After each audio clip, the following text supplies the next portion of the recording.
ربنا المسيح يسوع من نصرت ما أمر أتم بأولم إير بنيا نتخال ستر صوت إير يرجلان سيون عن إسرائيل ما أمر بأولم.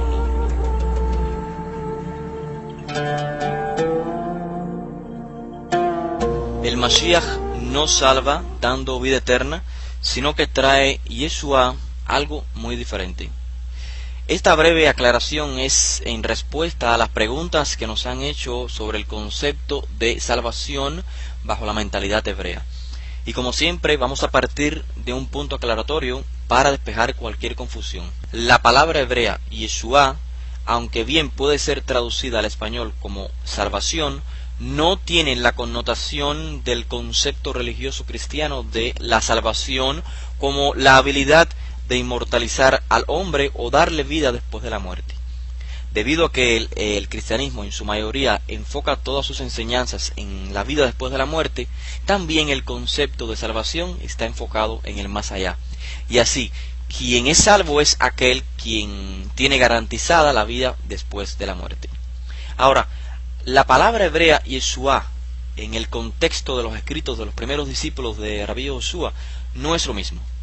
Repito lo que siempre decimos, estamos hablando de documentos escritos hace 2000 años por personas judíos, hebreos, en un contexto hebreo. Así que es absurdo querer entenderlos bajo conceptos que no sean los hebreos. Yeshua viene de la raíz tener anchura en contraste a tener limitaciones. Por esta razón es que también es traducida al español como liberación, ayuda, victoria, éxito o salvación. El acto de Yeshua es el paso de estar limitado con dificultades a tener anchura y ser libre.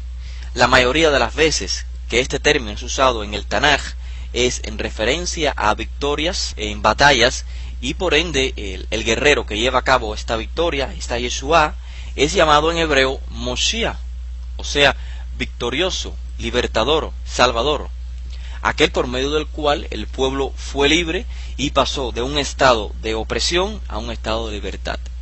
También se usa en el Tanaj para referirse a la victoria que adquiere el hombre que es liberado de limitaciones causadas por problemas no solamente físicos, sino también espirituales. En los profetas como Yesayahu o Zecarías se entiende como la restauración en referencia al retorno del exilio que limita a Israel. También el profeta Yehezkel lo usa para hablar de la restauración espiritual del pueblo. Por ejemplo, Yehezkel capítulo 36 dice: Veoshati etchen mikol tumotechem, los salvaré de todas vuestras impurezas. Como vemos, nunca se usa el término para expresar una salvación con el objetivo o la mira en la inmortalidad del hombre. Por supuesto que la vida después de la muerte viene como una consecuencia de la liberación de las penurias, del exilio, de la restauración y la purificación de las impurezas. El poder vivir en el Olam Haba es una consecuencia de haber sido liberado, pero no es el enfoque mismo de la Yeshua. Y esta es precisamente la Yeshua que trae el Mashiach, de la cual hablaron los profetas. Por ello describieron los primeros discípulos de Rabí Joshua que su misión estaba revelada en su nombre, en el nombre de Joshua, Ki hu yoshia et ami avonotam, porque él liberará a Israel de sus iniquidades. Y es solo en este sentido que el Mashiach lleva el título de Moshiach, es decir, de libertador, de salvador, aquel por medio del cual el pueblo pasa de estar limitado a tener anchura. Llámesele liberación o salvación. En los escritos de los primeros alumnos de Rabí Joshua, la Yeshua, el concepto de Yeshua se entiende de dos formas. La primera es que hay veces que se usa para hacer referencia a la victoria o al éxito que se alcanza al abandonar las iniquidades de obrar contra los principios de la Torá. Y la segunda es que a veces se usa el término para hacer referencia a la liberación que se obtiene, o al éxito que se obtiene, con la Kaparat Abonot de la muerte del Mashiach, o sea, la expiación por las iniquidades que obtienen los que abandonan el error y regresan a Hashem, y por los méritos del Tzadik, Yehoshua HaMashiach, Hashem expía sus iniquidades.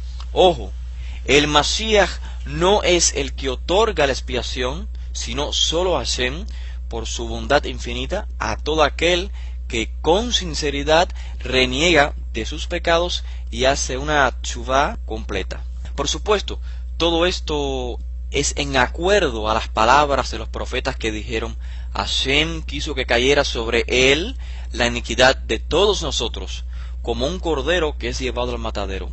El Tzadik, mi siervo, Yazdik, es decir, justificará a los muchos, en el sentido legal de absolver, de liberar de las culpas, y cargará sus iniquidades. Ese tema de la Kaparat Abonot por medio del Tzadik la explicaremos más adelante. Ahora solo vamos a enfocarnos en estos dos ejemplos de Yeshua, el primero como liberación de las iniquidades y el segundo como liberación con Kaparat Abonot por medio de la muerte del Mashiach. El suceso en casa de Zaqueo, un judío que no obraba justamente de acuerdo a la Torá, cuando Zakai ante el Mashiach hizo tshuvá y dio muestras de ello actuando con Gemilut Hasadim, Yehoshua dijo: Hayom haita tshuvá la bait hase. Hoy ha habido Yeshua para esta casa. El Ben Adam ha venido a buscar y a salvar o a restaurar lo que se había perdido. En otras palabras, la Yeshua del Mashiach es regresar al pueblo a la obediencia de la Torá. El otro ejemplo son las palabras que vemos de Shimon Kefá ante el principal de los Kohanim y otras autoridades del pueblo. Dice el texto: en ningún otro está la restauración, porque no hay otro nombre bajo el cielo dado a los hombres en que podamos ser restaurados.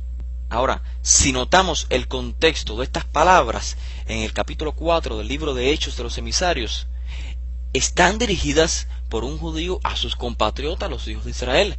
La única Yeshua profética que conocen los hijos de Israel no es la inmortalidad del hombre o la garantía de la vida después de la muerte, sino la restauración mesiánica, la liberación de las impurezas de las cuales hablaban los profetas. La redención de Israel no comienza de afuera hacia adentro, sino de adentro hacia afuera. Para que el lobo more con el cordero, tiene que haber primero un cambio interior, y ese cambio interior es la Yeshua que trae Yehoshua de Nazaret, el Tzadik. No estamos hablando de cualquier hombre, sino del Mashiach de Israel, del ungido por Hashem, prometido por los profetas, cuya muerte cargaría las iniquidades, siendo él Kaparat Abonot. Shimon Kefa no es un filósofo griego hablando de la inmortalidad del hombre. El acceso a la vida después de la muerte, como ya dijimos, según la Torá, es una consecuencia de haber abandonado las iniquidades, o sea, de vivir la vida justa. El punto o el objetivo de la Yeshua es el abandono de las iniquidades aquí y ahora. Puedes regresar a Hashem y recibir Kaparat Abonot, expiación por las iniquidades, por los méritos o la santidad del Mashiach, y eso no te garantiza tener vida después de la muerte o la inmortalidad, porque si vuelves atrás es como si nada hubieses hecho. En fin, que después de regresar en tshuvá y recibir Kaparat Abonot, debes seguir haciendo tu máximo esfuerzo por seguir la Torá y vivir una vida justa. Proseguimos entonces y vamos a explicar el concepto de la Kaparat Abonot que tiene la muerte del Mashiach y la conexión que tiene esta con la nueva alianza anunciada por los profetas.